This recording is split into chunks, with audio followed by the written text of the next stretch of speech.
उस हिसाब से आपको नोट्स भी तैयार करते जाने हैं और साथ साथ में जो भी आपको प्रॉब्लम्स आएंगे, जो भी डॉट्स आएंगे पढ़ने के दौरान, उस डॉट्स को, उस प्रॉब्लम्स को कमेंट बॉक्स में लिखना है। और अगर कमेंट बॉक्स के साथ साथ अगर वहां पे नहीं होगा तो फिर व्हाट्सएप का ग्रुप्स जो है, उस व्हाट्सएप ग्रुप्स में अपने प्रॉब्लम्स को, अपने डॉट्स को शेयर करते हैं। और उसके साथ साथ जैसे ही आपका लॉकडाउन खुलेगा, आपके सारे नोट्स, आपकी कॉपी, सारे कुछ चेक किए जाएंगे। और अगर आपको वीडियो अच्छा लगेगा तो आप उसको लाइक, शेयर एंड सब्सक्राइब जरूर करें।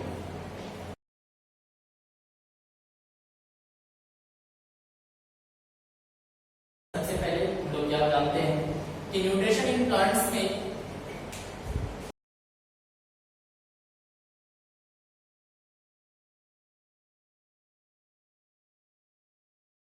न्यूट्रिशन इन प्लांट्स, अब हम लोग इसमें देखेंगे कि इस अर्थ पे जितने भी लिविंग ऑर्गेनिजम्स होते हैं वो सारे के सारे लिविंग ऑर्गेनिजम्स को फूड की आवश्यकता पड़ती है फॉर देयर एनर्जी, और वो एनर्जी उस भोजन से आता है for the basic requirements of the living organisms.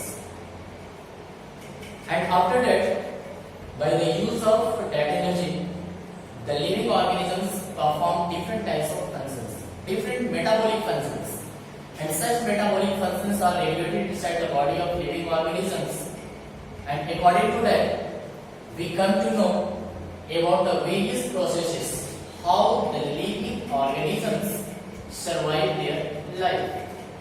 तो सबसे पहले इसमें हम लोग देखेंगे बच्चे कि यहाँ पे एक टर्म्स आता है लाइफ प्रोसेस। लाइफ प्रोसेस, ये लाइफ प्रोसेस होता क्या है? तो लाइफ प्रोसेस की बात मैं करूं तो हमारे एक लिविंग ऑर्गेनिजम्स के बॉडी के अंदर जितने भी मेटाबॉलिक एक्टिविटीज होते हैं for the survival of living organisms, that is called life process.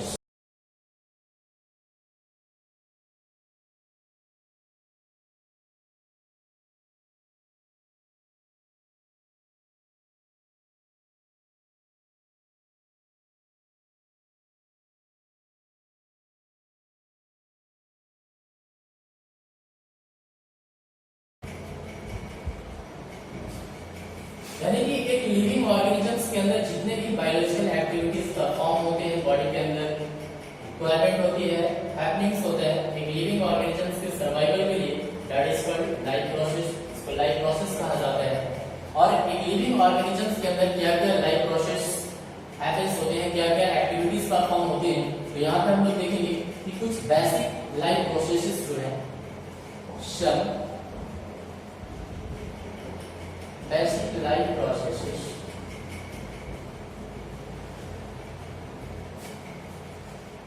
are nutrition,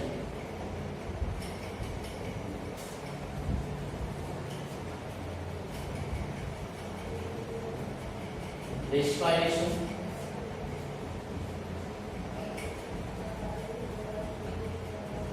transportation,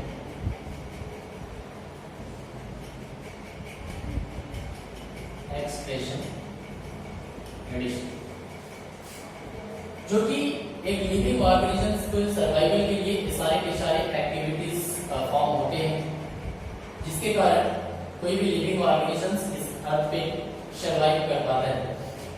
दूसरी चीज इसमें हम लोग देखेंगे कि एक चीज और हम लोगों को देखना होगा कि टर्म्स न्यूट्रिएंट्स, ये जो न्यूट्रिएंट्स है, ये प्लांट्स न्यूट्रिएंट्स कैसे लेते हैं? तो सबसे पहले इसको जानने से पहले हम लोगों को जानना होगा कि ये न्यूट्रिएंट्स होता क्या है, what do you mean by nutrients.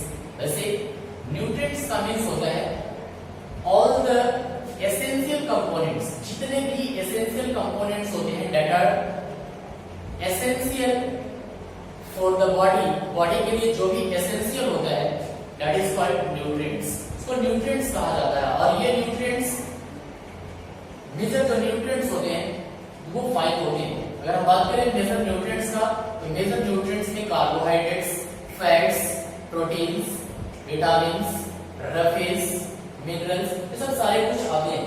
तो हम सबसे पहले इसको भी देखते हैं कि ये न्यूट्रिएंट्स होता क्या है। तो न्यूट्रिएंट्स की अगर हम बात करते हैं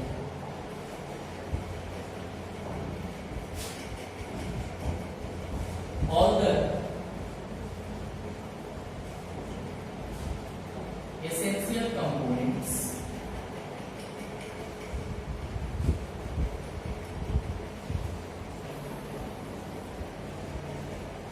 which are necessary for our body। हमारे बॉडी के लिए जो भी एसेंशियल कंपोनेंट्स होते हैं उसको न्यूट्रिएंट्स कहा जाता है। मेजर न्यूट्रिएंट्स जो होते हैं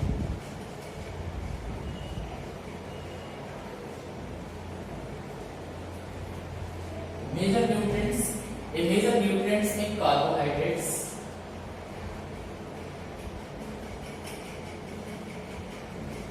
फैट्स,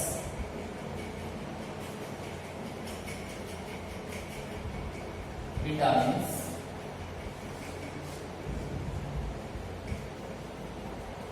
प्रोटीन्स,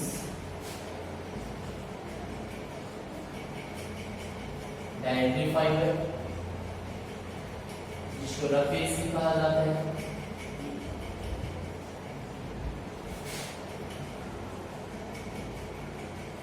और मिनरल्स। ये सब मेजर न्यूट्रिएंट्स होते हैं।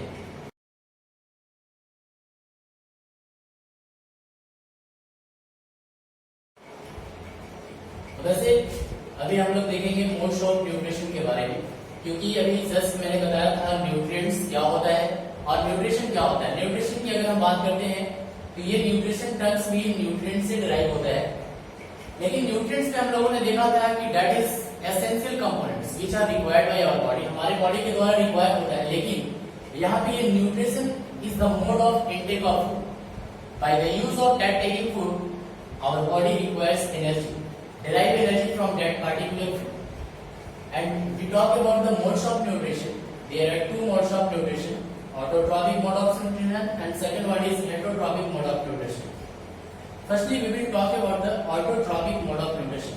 Autotrophic mode of nutrition is that mode of nutrition by which living organisms manufacture their own food.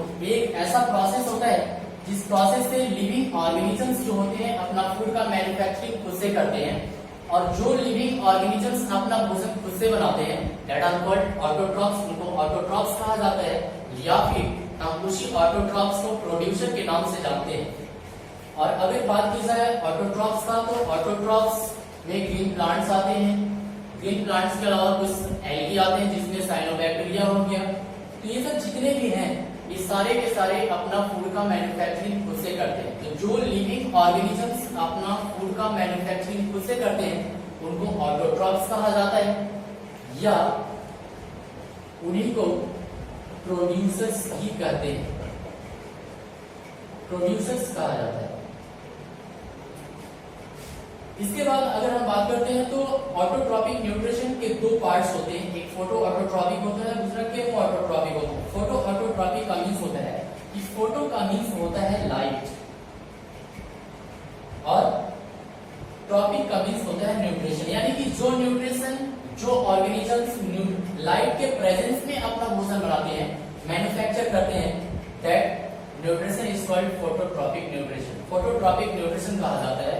Chemo autotrophic की अगर हम बात करते हैं तो chemo autotrophic is also mode of nutrition in which living organisms manufacture food और derive their nutrition from simple inorganic chemicals. We talk about the sulphur bacteria, iron bacteria, these are all the bacteria which derive their nutrition from chemo autotrophic. Now we come to know about the various methods of autotrophic nutrition. Autotrophics के हम लोग अलग अलग methods के बारे में देखेंगे, जिसमें हम लोगों को देखना है कि एक प्लांट्स में भी कैसे ऑटोट्रॉपिक न्यूट्रिशन होता है, कैसे फूड का मैन्युफैक्चरिंग होता है।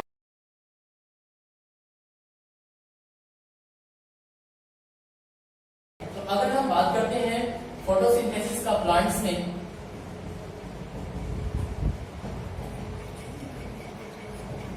इसमें देखा जाता है कि फोटोसिंथेसिस भी एक तरह का फूड मेकिंग प्रोसेस होता है। The process of making food by green plants is known as photosynthesis. एक प्लांट्स का फूड मेकिंग प्रोसेस होता है जिसमें क्या होता है कि एक प्लांट्स को फोटोसिंथेसिस को परफॉर्म करने के लिए कुछ बेसिक मटेरियल्स की रिक्वायरमेंट्स पड़ती है। और ये बेसिक रिक्वायरमेंट्स क्या होता है? तो बेसिक रिक्वायरमेंट्स में CO2 होता है, H2O होते हैं, क्लोरोफिल होता है,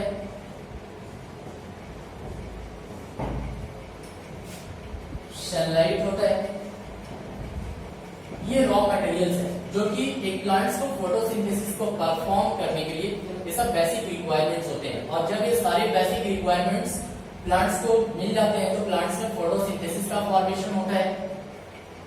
और ये फोटोसिंथेसिस में क्या होता है कि जब CO2, H2O और सन से सनलाइट जब मिलता है प्लांट्स को तो क्लोरोफिल क्या होता है कि ये क्लोरोफिल लाइट को एब्सॉर्ब कर लेता है, क्योंकि इसका फंक्शन ही होता है। Chlorophyll is a green pigment जो कि लीफ में पाया जाता है। ग्रीन पिगमेंट होता है जो कि सन की लाइट को ट्रैप करता है। और इतने सारे जब बेसिक रिक्वायरमेंट्स जब हो जाते हैं प्लांट्स को मिल जाता है तो प्लांट्स में ग्लूकोज का फॉर्मेशन होता है C6H12O6 और प्लस में H2O रिलीज होते हैं और O2 गैस रिलीज होते हैं। तो अगर हम बात करते हैं that is the simple equation, ये सिंपल इक्वेशन होता है। लेकिन अगर हम इसको बैलेंस करते हैं तो बैलेंस करने के दौरान क्या होगा कि यहाँ पे CO2 है, जितना रिएक्टेंट्स होगा उतना ही प्रोडक्ट्स भी होना चाहिए। तो यहाँ पे क्या था कि ये जो दिखाई पड़ रहे हैं ये जो है ये रिएक्टेंट्स है, इसको रिएक्टेंट्स कहा जाता है। और इधर में जो है ये सारे के सारे प्रोडक्ट्स हैं। इसमें होता क्या है कि CO2 जो है H2O के साथ कंबाइंड होकर के और सन से सनलाइट ऑब्जर्व करता है, क्लोरोफिल ग्लूकोज का फॉर्मेशन होता है। अगर हम इसको बैलेंस करते हैं इस इक्वेशन को तो बैलेंस करने के लिए यहाँ पे हम लोगों को इस तरह से इंडिकेट करना होगा, क्योंकि जितना रिएक्टेंट्स होगा उतना ही प्रोडक्ट्स भी होना चाहिए। अगर हम बात करते हैं कार्बन का तो कार्बन का एक मॉलिक्यूल्स है, तो यहाँ पे क्या होगा कि 6 कार्बन होंगे, ऑक्सीजन का 2 मॉलिक्यूल्स है तो 12 यहाँ पे ऑक्सीजन हो जाएगा। फिर 6 कार्बन 12 ऑक्सीजन, यहाँ पे हाइड्रोजन का 2 मॉलिक्यूल्स है तो 24 हाइड्रोजन यहाँ पे हो जाएगा और 12 ऑक्सीजन। तो जितना इधर में रिएक्टेंट्स के साइड में होगा उतना ही प्रोडक्ट्स भी होना चाहिए, तब जाकर के ये इक्वेशन बैलेंस होगा। अगर हम फिर बात करते हैं कि कैसे ग्लूकोज का फॉर्मेशन होता है, ग्लूकोज कैसे बनते हैं, तो ग्लूकोज को फॉर्म होने के लिए हम लोग एक सिंपल डायग्राम से इसको इंडिकेट करेंगे, दिखाएंगे, जिसमें दिखाना होगा साइट ऑफ फोटोसिंथेसिस कैसे होता है फूड का मैन्युफैक्चरिंग। ऐसा देखा जाता है कि ये प्लांट्स का लीफ है,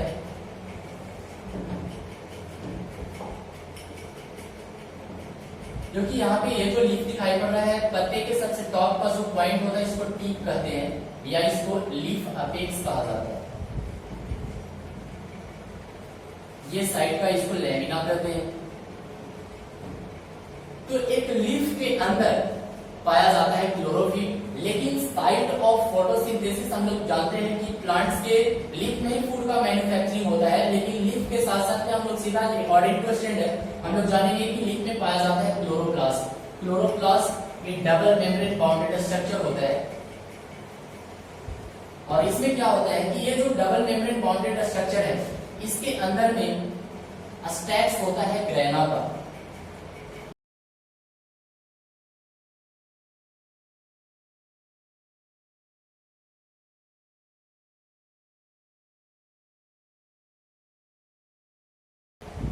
ये जो दिखाई पड़ रहा है ये है आउटर मेम्ब्रेन और ये इनर मेम्ब्रेन है।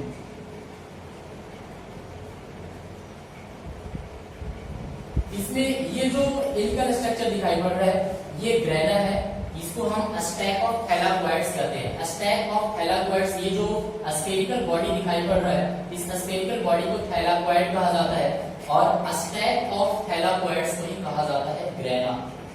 इसको हम ग्रेना कहते हैं। It is the site of light reaction, क्योंकि अभी हम बात करेंगे यहाँ पे साइट ऑफ लाइट रिएक्शन का।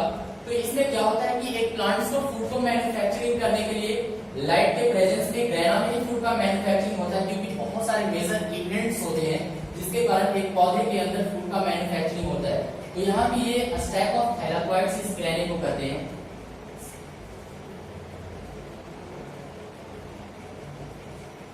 और इसके अंदर में फ्लूइड्स जो पाया जाता है, इस फ्लूइड्स को कहते हैं स्ट्रोमा,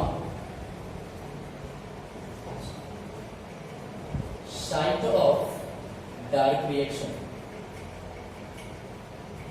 स्ट्रोमा को साइट ऑफ डार्क रिएक्शन कहा जाता है, ग्रेना को साइट ऑफ लाइट रिएक्शन कहते हैं। Grana is that part of chloroplast, chloroplast का ऐसा पार्ट होता है जहां पे लाइट का एब्जॉर्प्शन होता है क्लोरोफिल के द्वारा, और वाटर का हाइड्रोलाइसिस होता है, वाटर जो होते हैं वो ब्रेक डाउन हो जाता है हाइड्रोजन और ऑक्सीजन में। लेकिन अगर हम स्ट्रोमा की बात करते हैं, this is the site of dark reaction. Stroma dark reaction का साइट होता है जहां पे एक ही फोटोसिंथेसिस का मेजर इवेंट टेक्स प्लेस होते हैं, जिसको कहा जाता है रिडक्शन ऑफ CO2।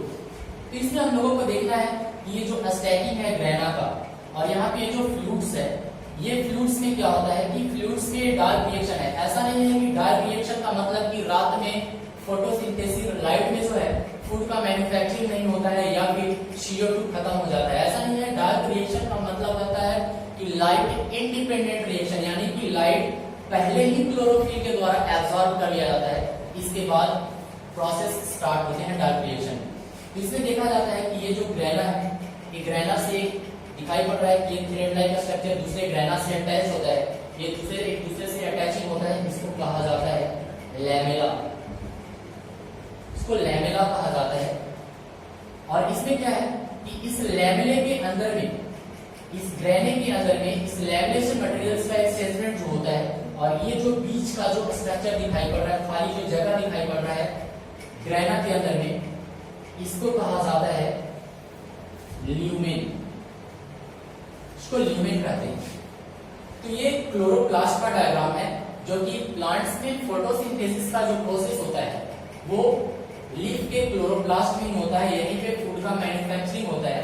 इसी में क्या होता है कि प्लांट्स, ये सन से सनलाइट आता है यहाँ पे, जिसमें क्या होता है वो फोटोन्स के फॉर्म में आता है, और इसमें सॉइल से एयर और सॉइल से वाटर मिलता है प्लांट्स को, एयर से कार्बन डाइऑक्साइड जाता है स्टोमाटा के थ्रू, जिसके कारण क्या होता है कि जो H2O जो होता है वो कन्वर्ट हो जाता है ऑक्सीजन में, और इसके बाद कार्बन डाइऑक्साइड का रिडक्शन होता है, जो कि मैंने रिसर्च बताया कि स्ट्रोमा में होता है। स्ट्रोमा में एक इवेंट्स होते हैं जिसको बोला जाता है रिडक्शन ऑफ CO2, और उसमें कार्बन डाइऑक्साइड रिड्यूस होकर के और चेंज हो जाता है कार्बोहाइड्रेट्स में।